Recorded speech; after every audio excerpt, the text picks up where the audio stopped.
Ce programme vous est offert par Illico Cash.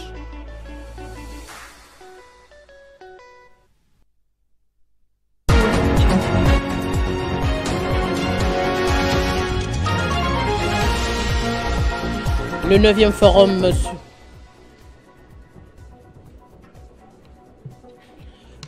forum sur la coopération Chine-Afrique est déjà sa deuxième journée. Xi Jinping a annoncé une aide financière de 50 milliards de dollars pour l'Afrique. Prévision budgétaire pour le pouvoir judiciaire et la collaboration entre le pouvoir exécutif et le pouvoir judiciaire. La chef du gouvernement a reçu ce jeudi à la primature le président du Conseil supérieur de la magistrature et de la Cour constitutionnelle, Dieudonné Kamoleta. Identification de taxi-moto dans la ville de Kinshasa, le ministre provincial de Transport et Mobilité urbaine a réuni à ce sujet les bourgmestres de 24 communes et les représentants des associations des motards. Et en santé, après plusieurs annonces, les vaccins contre le Mpox sont arrivés à Kinshasa. Le premier lot est de 99 100 qui a été réceptionné par le ministre de la Santé. La campagne de vaccination devrait commencer à la fin de ce mois. Et en sport, les Léopards sont prêts pour affronter les Scilly nationales ce vendredi. La dernière séance d'entraînement a été couverte par notre reporter Christian Boukaya que vous allez suivre dans ce journal. Bienvenue sur Télé 50, la 9e édition du forum sur la coopération Chine-Afrique auquel prend part une vingtaine de chefs d'État du continent dont le président de la République Félix Tshisekedi à sa deuxième journée. Xi Jinping a annoncé une série de mesures en faveur de l'Afrique, notamment une aide financière de 50 milliards de dollars américains. D'autres mesures sont attendues dans la suite du forum qui est censé se clôturer demain vendredi. C'est avec un décalage de 8 heures que se tient le FOCAC à Beijing, 8 heures de plus depuis que la Chine a annoncé plus de 50 milliards de dollars pour l'Afrique. Dès l'ouverture, le 4 septembre, le président Xi Jinping a fait des annonces majeures pour le continent, notamment une exemption de droits de douane pour toutes les catégories commerciales aux pays le moins avancés ayant des relations diplomatiques avec la Chine, parmi lesquels figurent 33 pays d'Afrique. La mise en œuvre d'une stratégie de coopération dans le cadre de l'initiative de sécurité globale, celle-ci passera par l'assistance militaire, la formation de semi-militaires et de 1000 policiers et l'invitation de 500 jeunes militaires africains à visiter la Chine. Avec ces annonces et tout ce que réalise le pays, la Chine confirme sa volonté de maintenir sa position de premier partenaire commercial du continent. Ce jeudi, la deuxième journée s'est déjà clôturée. La RDC, qui est représentée par son président de la République et un bon nombre de ministres, a signé en marge du FOCAC un mémorandum dans le domaine des ressources hydrauliques avec une entreprise chinoise pour la construction des centrales photovoltaïques et l'implémentation de parcs solaires dans les 24 mois prochains. Une vingtaine de chefs d'État et de gouvernement ont également participé à cet événement. Le 9e FOCAC, qui se tient du 4 au 6 septembre, est une plateforme de promotion des relations entre l'Afrique et la Chine. Ces assises visent à élargir le terrain d'entente, à renforcer l'amitié et promouvoir la coopération sino-africaine. Et au Forum économique Chine-RDC, Miguel Katembe, directeur général de la RSP, a dans toutes ses interventions plaidé pour un partenariat gagnant-gagnant dans les activités de sous-traitance. L'objectif, selon lui, est de faciliter à travers cette collaboration les transferts de compétences et d'expertise entre deux peuples tels que souhaités par les deux chefs d'État respectivement, Xi Jinping et Félix-Antoine Tshisekedi Tshilombo à ses assises de Beijing. Dans la salle de conférence Chinewood Hotel, devant les autorités chinoises en charge de commerce et small business et plusieurs investisseurs et hommes d'affaires, quelques délégations des décideurs de groupes et entreprises chinoises installées en RDC, ainsi qu'une importante délégation des 6 ministres nationaux et le vice-premier ministre congolais, ministre de Transport et Voies de Communication, Jean-Pierre Bemba Gombo, représentant personnel du chef de l'État au Forum économique Chine-RDC. Le DG de la RSP, Miguel Kachal, a pris la parole comme intervenant sur la problématique du partenariat sino-congolais gagnant-gagnant dans le secteur de la sous-traitance. Je vais pouvoir être précis là-dessus pour dire que sur les activités principales, les partenaires chinois détiennent et peuvent détenir 100% du part social. Parce que la sous-traitance, c'est une activité secondaire qui accompagne l'activité ou la réalisation d'une activité principale. Pour rassurer les potentiels partenaires chinois dans le cadre de la sous-traitance en RDC, Miguel Cachal a présenté à l'assistance le dispositif légal qui sécurise chaque partie en termes d'association.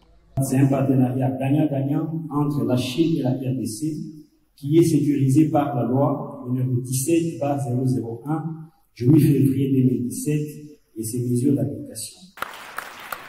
Pour une loi dépourvue de son poids pendant plusieurs années et qui retrouve au prix ultime de la détermination sa lettre de noblesse, cela bien entendu grâce à la clairvoyance de Miguel Cachal, il va sans dire que l'homme vient de marquer de nouveau un coup de génie à travers son intervention qui d'ores et déjà produit ses fruits au profond désarroi des détracteurs pessimistes de sa politique managériale.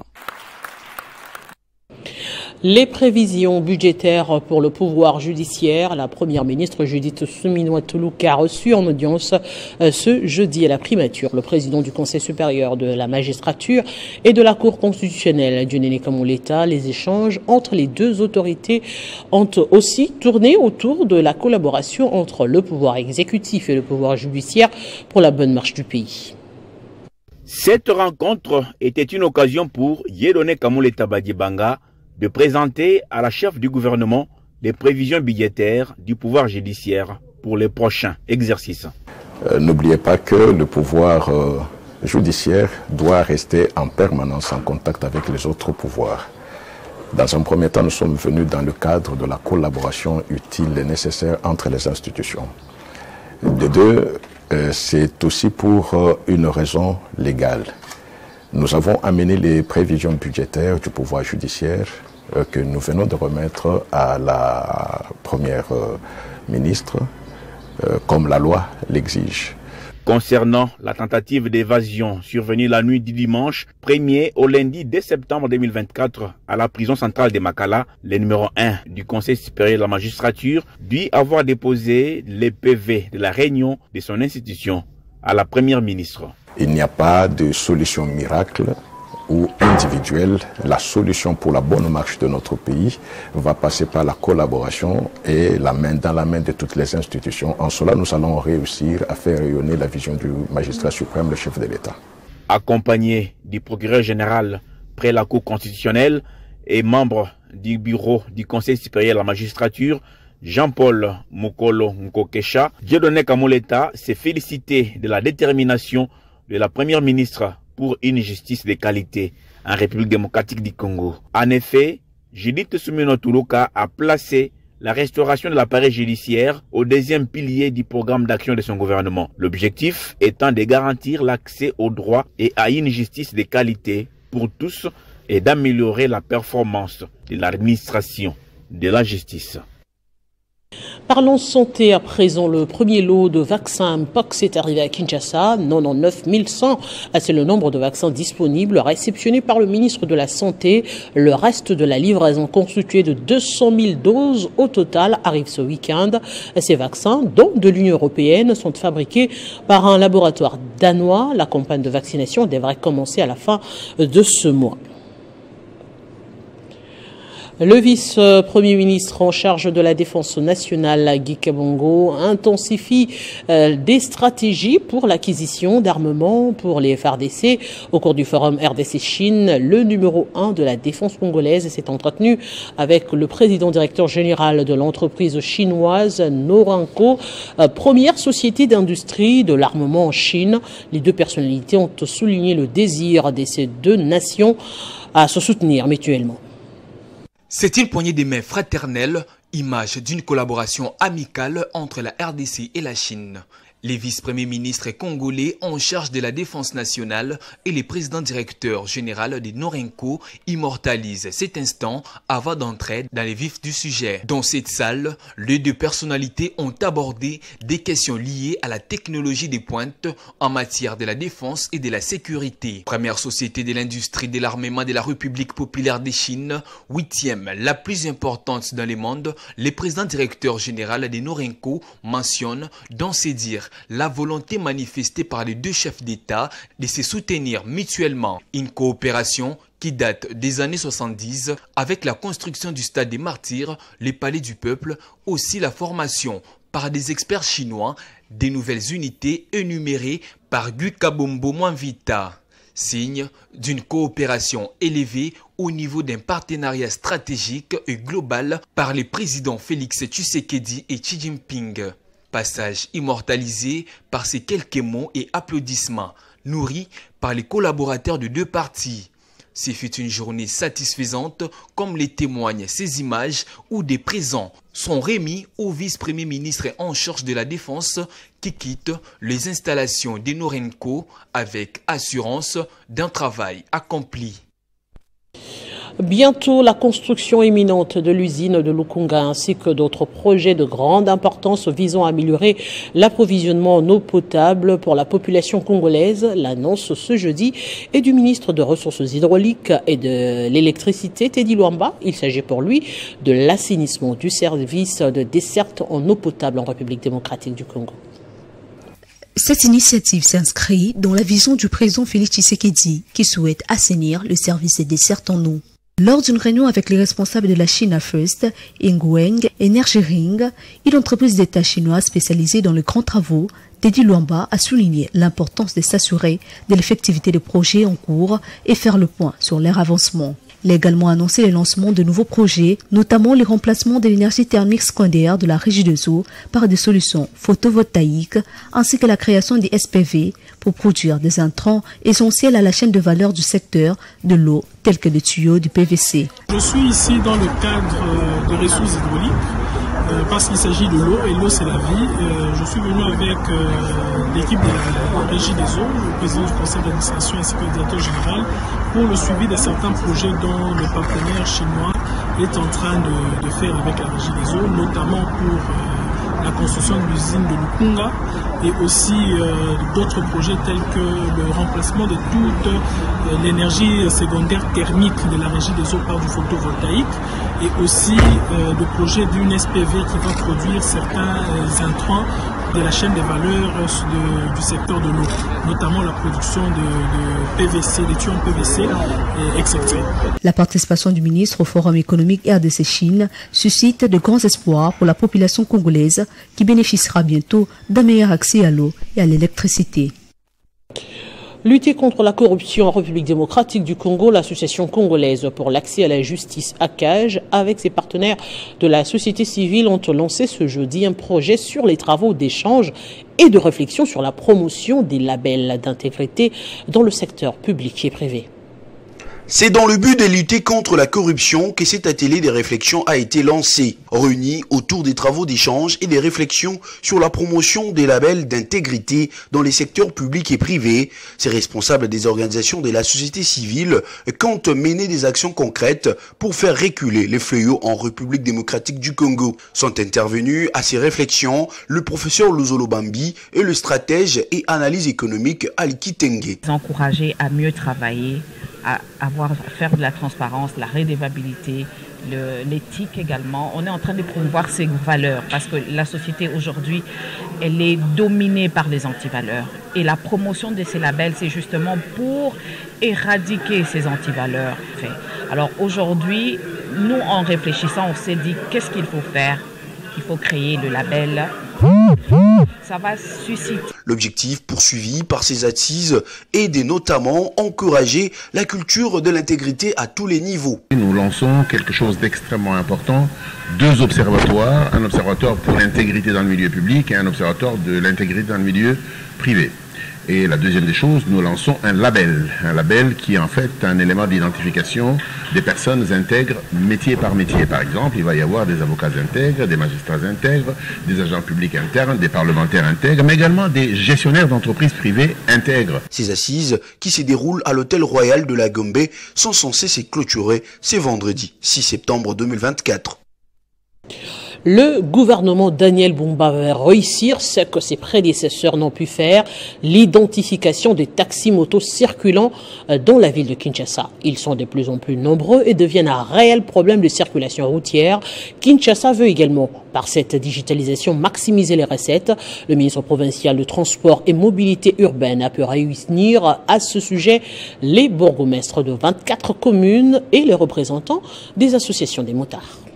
C'est une mesure qui avait été amorcée avant l'avènement de l'actuel ministre provincial des Transports, mais qui a rencontré beaucoup de difficultés dans sa mise en œuvre du fait du manque de consensus entre partenaires sur notamment le prix et sur l'uniformisation des documents administratifs. Et nous, Afrique Digital, partenaire technique et financier de la ville, nous accompagnons ce projet de sorte à identifier tous les motards de la ville-province de Kinshasa pour régler les problèmes majeurs dans l'insécurité. Et pourtant, cette opération représente une urgence sécuritaire du gouverneur Daniel Bumba et figure parmi le pilier majeur de son programme parce qu'elle consiste à identifier tous les motards à qui seront attribués des identifiants et des QR codes personnalisés de sorte à pouvoir tracer tous les mouvements des motos dans la ville. Ce mercredi 4 septembre, autour du ministre provincial des Transports, il était question d'identifier les points de discorde et des blocages qui ont fait échouer cette opération avant d'établir les responsabilités avant une nouvelle relance. Un document qui est uniformisé, je crois que ça va aider les motocyclistes de marcher librement sur la voie publique. Il faut que la ville soit sécurisée et avec la digitalisation de cette taxe-là, les choses vont bien marcher. Boba Misso a ainsi réaffirmé la détermination du gouverneur à moderniser ce secteur et impliquer tous les acteurs dans sa vision de transformation positive de la ville-province de Kinshasa, la capitale. Dans le Haut-Katanga, remise officielle de la nouvelle école construite dans le cadre de l'exécution du cahier de charge de l'entreprise minière Metalmine à la communauté de Mutepuka pour son utilisation. Mutepuka est une cellule du quartier Boulouo dans la commune urbano-rurale de Chitourou dans la ville de Likasi. C'est le ministre provincial des Mines du Haut-Katanga, Lucien Lomanou, de présider cette cérémonie inaugurale et des remises officielles des bâtiments de la nouvelle école publique dénommée Chibukeni. Les bâtiments sortis des terres d'un moins de 7 mois sont constitués de 3 blocs, notamment des 6 salles, des classes déjà équipées en banc, d'un bâtiment administratif avec une salle informatique équipée de 50 ordinateurs et d'un bloc sanitaire et le tout alimenté à l'énergie photovoltaïque. Dans ce mot, le représentant de l'entreprise Metalmine, Maître Sami Swan, de donner l'importance de cet investissement dans le cadre de l'éducation afin d'appuyer la gratuité de l'enseignement que prône le chef de l'État en rappelant le respect de leurs responsabilités sociétales. L'éducation est l'arme la plus puissante que vous puissiez utiliser pour changer le monde. Cet événement marque une avancée significative dans notre engagement. Quant aux représentants du ministre des Affaires sociales, de louer la collaboration avec les investisseurs chinois en distribuant symboliquement les fournitures scolaires aux élèves de cette nouvelle école. Ensemble avec les autorités locales, nous sommes témoins de cette collaboration et de cette réponse des investisseurs miniers chinois. Avant la coupure du ruban symbolique par le ministre provincial des Mines et de visiter les infrastructures, le maire de la ville de Likasi, Henri Mungomba Tamba, de sensibiliser cette population à la protection de cet ouvrage tout en envoyant leur progéniture. Décidé à réduire sensiblement l'insécurité dans sa province, surtout à Kalemi, le chef-lieu, le gouverneur du Tanganyika, Christian Kitungwa Muteba, était une fois de plus sur terrain de 1h à 5h du matin, accompagné de toute son équipe. Le numéro 1 du Tanganyika a fait le tour de tous les points chauds et quartiers de la ville de Kalemi.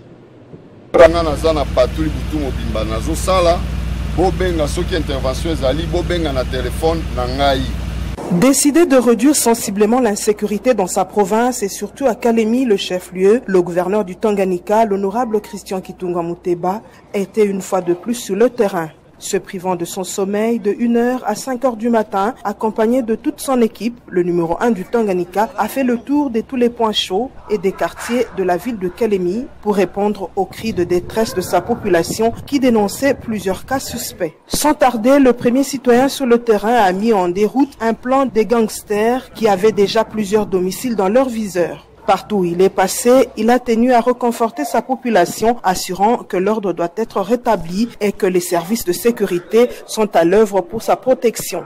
Lors de ces tournées, le gouverneur Christian Kitunga Muteba a interpellé une dizaine de malfrats en flagrant délit, en train de brutaliser la population tard dans la nuit, dans les endroits non éclairés, en dérobant des téléphones et d'autres biens de valeur. Suite à cette opération nocturne, l'autorité provinciale a réussi à démanteler leur chef de file qui était caché avec une centaine de téléphones volés, bien stockés dans une mallette. Dans le quartier d'Ave, où il a été informé tardivement de l'attaque d'une famille dont une fille a été grièvement blessée par les bandits, le numéro 1 du Tanganyika, l'honorable Christian Kitunga Muteba, très touché par la situation, s'est rapidement rendu à l'hôpital général de référence de Kalemi, où la fille a été admise pour s'enquérir de sa prise en charge. Sur le champ, le gouverneur a assisté la victime avant de reprendre sans relâche sa mission de lutte contre l'insécurité à Kalemi. Ces efforts déployés par le chef de l'exécutif provincial sont le fruit de sa politique de proximité et de sa franche collaboration avec la population de sa province, l'encourageant à continuer de dénoncer tous les ennemis de la paix auprès des services de l'ordre.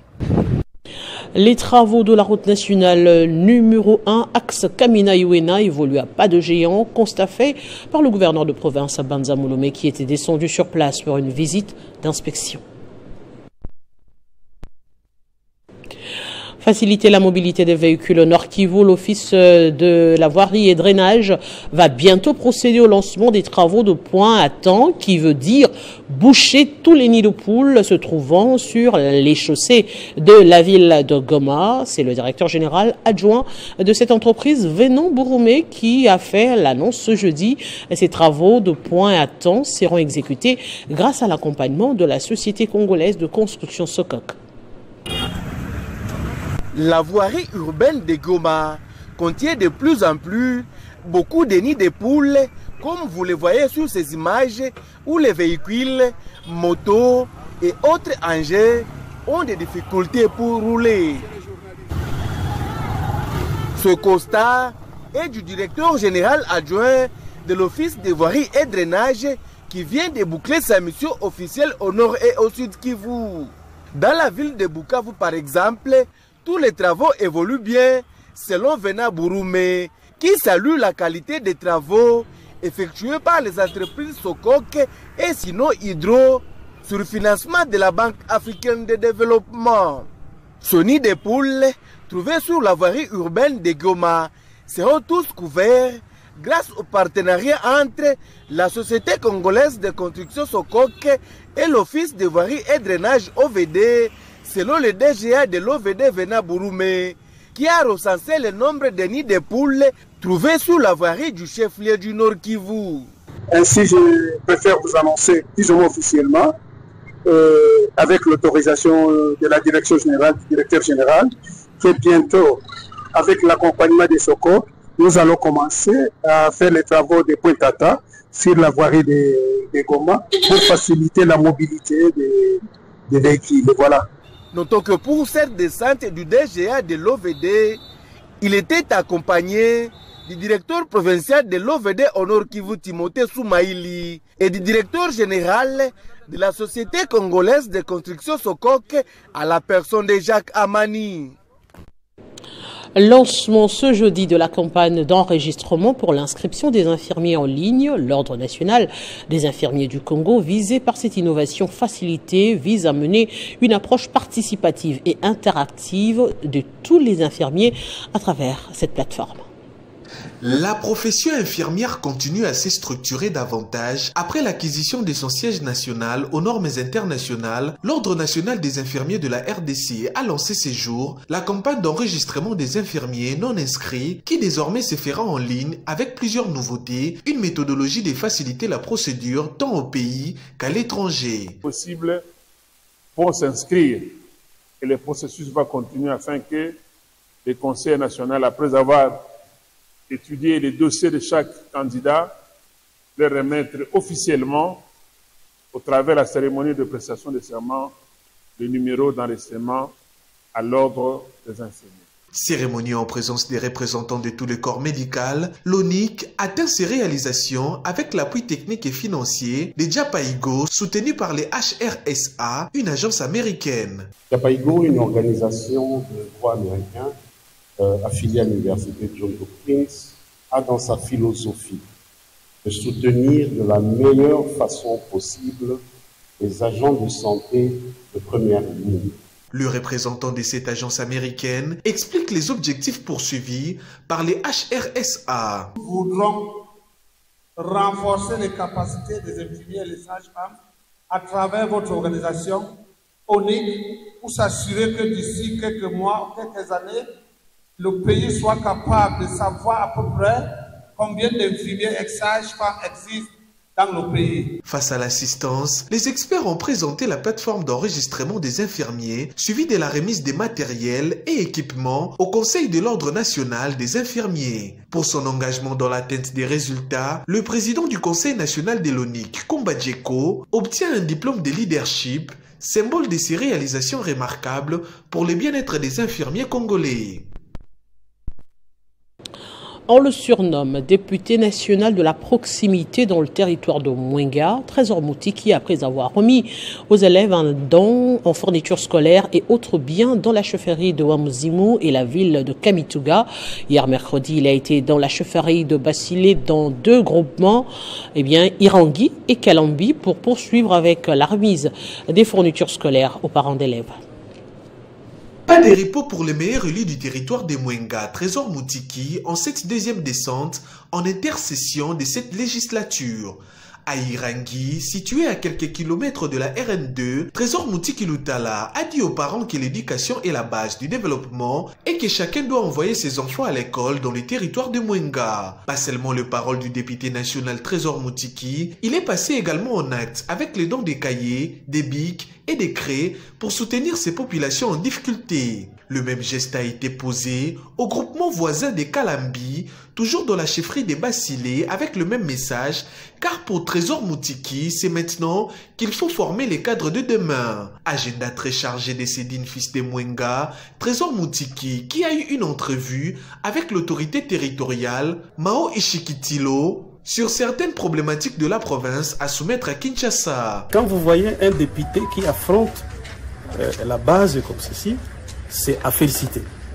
Donc mes impressions sont bonnes et vous-même vous venez de suivre les populations ici, qui les félicite, qui l'encourage de tout ce qu'il est en train de faire. Je ne peux qu'encourager, je ne peux qu'aussi féliciter qui viennent demander à l'honorable pour plaider au niveau de la hiérarchie pour la mécanisation des agents qui sont là-bas, qui ont tant souffert. Ils ont travaillé beaucoup d'années sans être mécanisés. Les agents de l'administration du territoire de Mwenga et la population ont promis leur soutien indéfectible à Trésor Moutiki Lutala, qui continue l'itinérance dans sa base électorale avant la rentrée parlementaire. Et en cette période de vacances parlementaires, le député national Lambert Mende Omalanga a choisi de s'investir activement dans sa circonscription électorale de Lodja, arrivé depuis le 26 août dernier, et fort de sa volonté d'écouter et d'interagir avec toutes les couches sociales. Il a également mis en œuvre des actions concrètes pour améliorer les conditions de vie de ses concitoyens. Parmi les initiatives notables, Lambert Mende Omalanga s'est engagé à soutenir des projets d'infrastructure indispensables. Il a fait un don de 100 tôles pour la construction d'un hangar au siège de la mutualité de Lodja. Ce geste favorise non seulement l'organisation des activités de la mutualité, mais aussi la création d'un espace propice au dialogue et à la solidarité entre les membres de la communauté. De plus, le député national a octroyé des 100 tôles au parquet près le tribunal de la grande instance, permettant ainsi la construction d'une salle d'audience. Ce projet est crucial pour renforcer les systèmes judiciaires à Lodja et garantir un accès équitable à la justice pour tous les citoyens. Des gestes qui soutiennent les efforts du chef de l'État dans le domaine de la justice ainsi que les réformes déjà entreprises par le gouvernement à travers le ministère d'État à la justice pour des conditions carcérales humaines. Enfin, la réhabilitation des bâtiments à la prison centrale de Lodja qui montre également l'attention accordée aux conditions de détention des prisonniers. prisonniers. Améliorer ces conditions est un pas important vers un système pénitentiaire plus humain et respectueux des droits de l'homme. Le procureur de la République a de ces faits remercié Lambert Mende qui a favorablement répondu à son plaidoyer. Et nous saluons sincèrement le pragmatisme avec lequel vous avez intervenu. Nous n'allons pas nous fatiguer de vous dire merci honorable pour tout ce que vous faites pour l'amélioration des conditions carcérales de nos compatriotes qui sont arrêtés pour des faits divers. Pour moi, un prisonnier, c'est un être humain qui a des droits. Ainsi, vous pourrez améliorer les conditions d'accueil. Au nom de la population que nous représentons, nous vous disons merci. Parce que lors de votre visite ici, vous avez remis 1 million pour la nourriture des prisonniers. Lambert Mende Malanga a en outre visité l'auditorat des garnisons de Lodja et le parquet près des tribunaux de paix où les mêmes problèmes se posent. Encouragé sur le lieu, l'élu de Lodja a promis de faire un don d'étole pour la réhabilitation des bâtiments déjà détériorés. Le Parti Congrès national congolais sort de son silence. Le porte-parole de Pius Mwabilou, Sele Kanangila, s'est expliqué sur la position patriotique de leur autorité morale. Pius Mwabilou et son sensei continuent à faire confiance au président de la République qui, pour eux, est conscient du poids politique du sensei et de ses sacrifices pour l'union sacrée. Depuis la mise en place du nouveau gouvernement, le gouvernement issu des élections de décembre 2023, plusieurs Congolais adressent au leader majeur, leader du Congrès national congolais, Excellence Pius Mwabilou Mbaye Mukala, plusieurs interrogations. Celles-ci font suite au silence patriotique qu'il observe depuis lors et que chacun de vous essaie d'analyser à sa manière. Le calme qu'observe le leader majeur, leader du Congrès national congolais, n'est ni un signe de faiblesse, ni une approbation d'actes antidémocratiques posés par certains individus et qui ne favorisent pas la cohésion au sein de l'union sacrée de la nation. Il s'agit d'un silence patriotique qui fait partie des actes républicains que l'autorité de référence du Congrès national congolais a toujours posé dans le cadre de son combat qui vise à privilégier l'intérêt supérieur du peuple à chaque tournant de l'histoire politique de notre pays. Nous en voulons pour preuve la courageuse décision qu'il avait prise, celle de répondre à l'invitation du président de la République lors de la prestation de serment des nouveaux juges nommés par le magistrat suprême, et dont certains de ceux qui sont dans des institutions aujourd'hui, ministres, DG, j'en passe, ne voulaient jamais entendre parler. Et que face à l'évidence, pour les leaders du Congrès national congolais, c'est la correction qui compte. Allez, on va parler sport éliminatoire de la Coupe d'Afrique des Nations 2025. Les Léopards ont effectué ce jeudi la dernière séance d'entraînement avant d'aller à l'assaut du Sili national de la Guinée ce vendredi. Tous les joueurs sont prêts pour la bataille, excepté Moukao qui a été libéré par le staff technique après avoir contracté une blessure sur place au stade des Martyrs. On retrouve notre reporter Christian Boukaya qui a couvert les 15 premières minutes de la dernière séance d'entraînement des Léopards. Pour ne pas perdre ce match, il faudrait vraiment se donner à fond. Le groupe a le moral au zénith, sauf Moukao qui a regagné son club après une blessure. La blessure qu'il a contractée, là, il faut préciser, lors du match contre le PSG, lors du match Lille-PSG. Alors c'est quand même très important aussi de voir d'autres joueurs, bien évidemment, faire leur début ce vendredi avec les Léopards de la RDC. Qui sera titularisé déjà dans le Perche? C'est la question que l'on se pose tous. Est-ce que ce sera l'habitué Lionel Passinzaou ou on devrait donner un peu plus de chance à Dimitri Berthaud, lui qui a montré ou qui a fait ses preuves lors de 2 premiers matchs des éliminatoires de la Coupe du Monde, notamment contre le Sénégal et le Togo. La dernière réponse revient à Sébastien Desabre, mais les techniciens français devraient aussi tenir compte de la performance actuelle, bien sûr, de Timothy Fayoulou. Bref, on attend encore ces 11 de départ de Sébastien Desabre pour le match de ce vendredi, un match très important. Sinon, la billetterie, l'organisation, tout est déjà en place et le public ne devra qu'effectuer les déplacements du stade de Martyrs pour ovationner le 11 national et on sera là pour vivre cette ambiance ensemble avec le public depuis le stade de Martyrs de la Pentecôte. Christian Boukaya pour le compte de Télé 50. Grand merci Christian Bokaya et surtout bonne chance à nos léopards pour cette rencontre de ce vendredi. Eh bien on rappelle également que des sabres aura le Zénith, d'autant plus que la question d'arriéré de salaire a été résolue par le gouvernement de la République. Allez, on prend le rappel des principaux titres. Le 9e forum sur la coopération Chine-Afrique est déjà à sa 2e journée. Xi Jinping a annoncé une aide financière de 50 milliards de dollars américains pour l'Afrique. Prévision budgétaire pour le pouvoir judiciaire et la collaboration entre le pouvoir exécutif et le pouvoir judiciaire. La chef du gouvernement a reçu ce jeudi à la primature le président du Conseil supérieur de la magistrature et de la Cour constitutionnelle. Identification des taxis-motos dans la ville de Kinshasa. Le ministre provincial de Transport et Mobilité urbaine a réuni à ce sujet les bourgmestres de 24 communes et les représentants des associations des motards. En santé, après plusieurs annonces, les vaccins contre Mpox sont arrivés à Kinshasa. Le premier lot est de 99 100 doses de vaccins qui a été réceptionné par le ministre de la Santé. La campagne de vaccination devrait commencer à la fin de ce mois.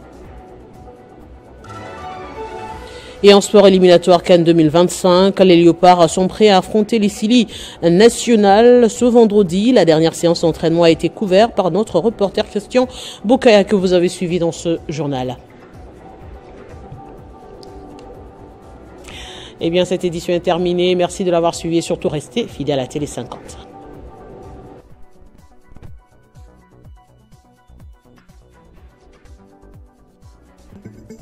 Retrouvez toute l'actualité en continu sur www.tele50.cd. Ce programme vous a été offert par Inico Cash.